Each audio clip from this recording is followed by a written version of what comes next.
صاحب علم محمد بن واسع بصری، بصرہ کے رہنے والے، ان سے ایک شخص نے عرض کی حضور اوصینی، مجھے وصیت فرما دے۔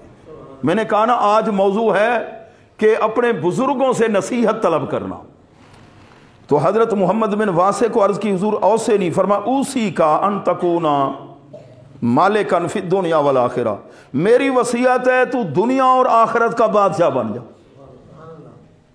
اب مجھے کوئی کہے ہاں جی مجھے کوئی نصیحت کر دیں، میں کہوں عمران بھائی آپ نے مجھے کہا ہے نا تو آپ دنیا کے بھی بادشاہ بن جاؤ آخرت کے بھی، بات سمجھ آتی نہیں کہ دنیا کا بادشاہ آپ کو بادشاہی دیں گے؟ پھر جو حالات چل رہے ہیں کہ آپ کو صدر بنا دیں، وزیر اعظم بنا دیں، بھئی کرسی آپ کو دیں گے؟ نہیں۔ انہوں نے فرمایا تو دنیا کا بادشاہ آخرت کا ہی۔ کہنے لگا کیف علی بذالک، حضور یہ کیسے ہو سکتا ہے کہ دنیا کا بھی بادشاہ ہو جاؤں آخرت کا بھی؟ فرمایا طریقہ میں بتاتا ہوں۔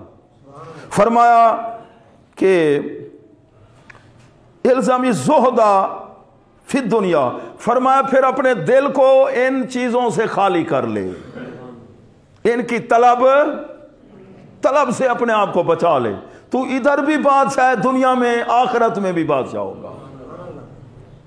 ان کی آرزو ہی نہ کر، فکر ہی نہ کر، بس فکر آخرت ہو، یار کا دامن تھام لے، اپنے دل کو محبوب کے حوالے کر دے۔ تو پیارے محبوب کے پیارے غلاموں، کیسی پیاری نصیحت!